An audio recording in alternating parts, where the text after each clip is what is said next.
Okay, coming. You. Okay.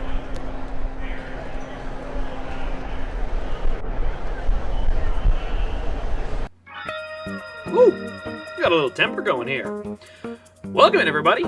We are talking about the Echo Park Automotive Grand Prix tonight, and yeah, what you saw was a little bit of heat between Christopher Bell and Kyle Busch. A little justified if you saw the clip.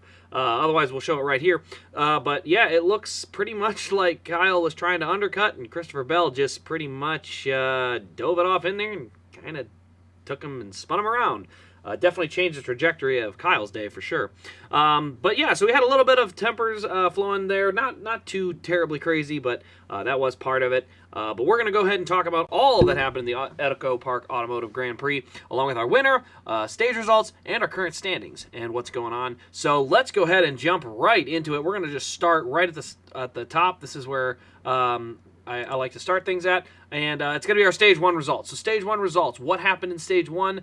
Christopher Bell decided to stay out and take the stage points. He did not pit under the caution, neither did Michael McDowell. So those two snagged the stage points and stayed out to try and flip strategy. The rest of the top 10 from Ricky Stenhouse Jr. on up, they pitted, went to the back, kind of just played the I'm going to steal some stage points and then off to the back I go. The other ones, they tried something a little different. So that's what happened up at the front there, but I do appreciate the strategy from Michael McDowell. I don't know how it would have worked because unfortunately he did have a power steering issue that did cost him for the rest of the race. But Christopher Bell ends up P2, so the strategy, I don't know if it was right or wrong. I mean, a couple things go different in traffic and maybe a little bit quicker pit stop, and Christopher Bell's probably the winner of this race. So, definitely had an opportunity. We move off Stage 1 and we move into Stage number 2. That's where we go and see that Denny Hamlin, now we'll go ahead and, what are we doing here? Stage 2. There we go. Stage 2 results. I'm going to go ahead and puff those up, make them a little bit bigger. Denny Hamlin then, he chose to stay out and take the points as well. This time, again, same thing though, he went to the back. So, everybody in the top 10, of course I'm talking everybody except for William Byron, pitted, went to the back, or like stayed out, got their stage points, went right to the back, and so none of this really reflects who ran well today. Obviously by the final results, Truex would get back up there, and some of these other guys would do okay, but for the most part, everybody in this besides William Byron was a complete non-factor today, pretty much irrelevant the whole time. So let's move on to our race results as we went through Stage 3. You'll notice, oh, I got some sizing going on here. What is going on with these pictures? What is happening here? Results. Give me my results. Our results are too big. I don't know what's going on. There we go. So there's our results. William Byron comes home with the win. Christopher Bell made a late charge. I mean, I think with another lap or two, he probably would have got there, but came up a little short. Ty Gibbs comes home third. Alex Bowman, 2 consecutive top 5s. Then we have Tyler Reddick, A.J. Allmendinger, given his first run of the year in that 13 car. Well, maybe Daytona, but either way, good run, good solid top 10 for him. Then we have Chastain, Buescher. Kyle Busch recovers after getting spun by Christopher Bell to end up in 9th, and then Martin Truex Jr. comes back from just a lot of trouble all day and finishes 10th. We move on past the top 10. We move from 11th to 20th. Why are these all weird too? That's not supposed to be like that. What is going on? These results keep getting shifted over. They're not supposed to be like that. It's supposed to be right there. Then we go 11th through 20th. So Logano, Blaney, Briscoe, Hamlin, Bubba, pretty much non-factors all day as far as the top, running up front. Elliott was close. He was in the top 5. Then he got a penalty for cutting the course. We'll talk about that.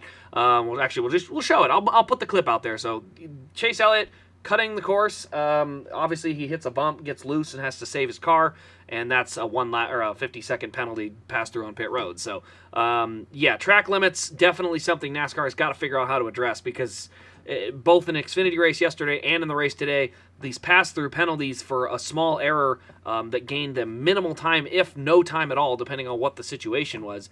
There's got to be something better than just sending them down pit road and sending them all the way to the back of the field. We've got to figure out something better, because if Formula One and IndyCar can both do second penalties or give up a spot or something of that nature, I think NASCAR should be able to figure out a way to say, all right, your penalty has been served. We're satisfied with that.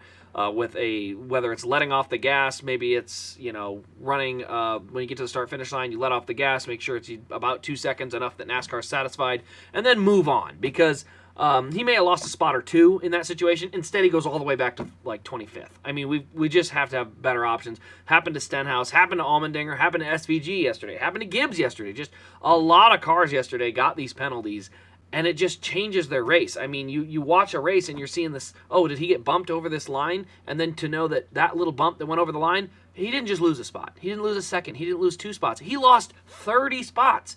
I mean, SVG went from second to like 30th yesterday, all after the race was over. If you turn the TV off, you don't realize that SVG lost all his points yesterday.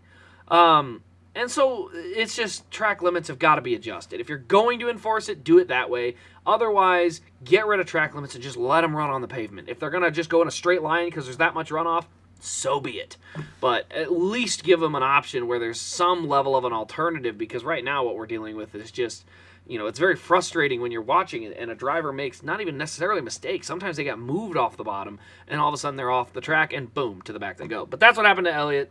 Justin Haley, I think Kyle Larson also had a penalty at one point in the race. Cindric, Zane Smith. Zane had a couple points where he ran closer to the front, but not ever super close. Shane Van Gisbergen, I believe, had a chance to get closer to the front, but unfortunately due to, I don't know why it keeps doing that.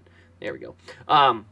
Unfortunately, during his second to last pit stop, he sped on pit road, cost him a lot of opportunity for track position, because at that point, he goes from being able to jump the track position at the end of the stage to straight to the back. So definitely cost him there. He did race really well today, though. I didn't see anything out of Shane that looked bad. He definitely looks like he's going to be in the Cup Series soon.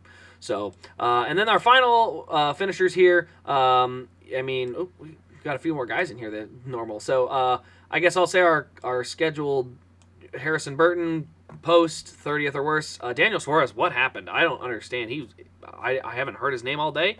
I think he got involved in something. I can't remember what it was. But yeah, Daniel Suarez, just a rough day. Eric Jones, non-factor, didn't hear his name all day. Brad Keselowski, didn't hear his name all day.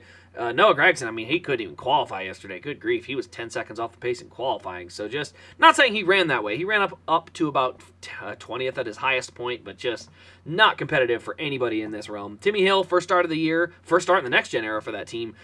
I don't have any expectations. Like that's 30. You brought it home, you ran all the laps, good enough. Daniel Hemrick must have had an issue, because he's multi-laps down there, so I don't remember exactly what happened to him either. And then Michael McDowell, power steering issues, ended up out of the race early. So, yeah, those are the results of the race. Let's move on to the Cup Series standings. Now I can block my face here a little bit, but Martin Truex Jr. becomes our all-new point leader by 5 points over Ty Gibbs. Ryan Blaney now moves into third. Denny Hamlin fourth. Staying out and getting that stage win is a big difference. Just gaining 1 spot, but it does matter. Byron jumps up a couple spots to 6th. Bell in 7th. Chastain 8th. Elliott 9th. And Reddick in 10th. 50 points. 50 points separates the entire top 10. So, everybody's still kind of in a tight bubble there. Now, once you get down to the 16th position is where you're going to notice something a little bit different. You notice down in that 16th spot, we've got Brad Keselowski. Behind him, though, is Chase Briscoe, Bubba Wallace, Michael McDowell, the guy I said probably has a shot to point his way in. Good thing he took his 8 stage points before that issue came through, and McDowell ended up finishing in the back, because otherwise Michael McDowell wouldn't have had near as many points. So 8 extra points, definitely a bonus for him today to try and keep him close to that cut line. Joey Logano still 22nd. Now, the good news is he is inching closer to the cut line. He's 40 points out. Problem is, he's still 40 points out of the cut line. Like, I would have thought that gap would have closed a little bit quicker. But Corey LaJoy, Ricky Stenhouse, Carson Hocevar, a lot of these guys down here we all kind of expected maybe to be down here. Josh Berry's had a terrible season. Preece has had some trouble. Gregson's had trouble. Like, we just got a lot of negatives from down here. Gregson had a couple good runs and then went straight back to the back, I guess. So yeah, definitely not the ideal situation for any of them guys there. So, but yeah, that is our current point standings. Like I said, we've got this race under our belt here, so we'll move from there on to our, our next race. So we'll be on Sunday night. Richmond, it's the Toyota Owners 400. We'll be live on the channel, and then we'll have a race recap as soon as the point standings are out, because that seems to be the thing that always delays me. But let me know your thoughts on the Echo Park Automotive Grand Prix and your race winner, William Byron. Race Win diecast pre-orders for both yesterday's race and today's race will be up at rasdiecast.com. You can get all the varieties of them: 164th, 124th, 124th Elite, 124th Elite Premiums. That's right. Lionel has it exclusive. Unfortunately, I don't get to get any price breaks, so it's a little higher. But I'm going to do a review on it anyway, so it'll be on the site. But you can find them at rasdiecast.com. That is how to support the channel. I don't have any members or anything like that. I just appreciate the support when we can get it that way. So, other than that, guys, thanks for watching. Hope you've enjoyed. See you in the next one. Bye.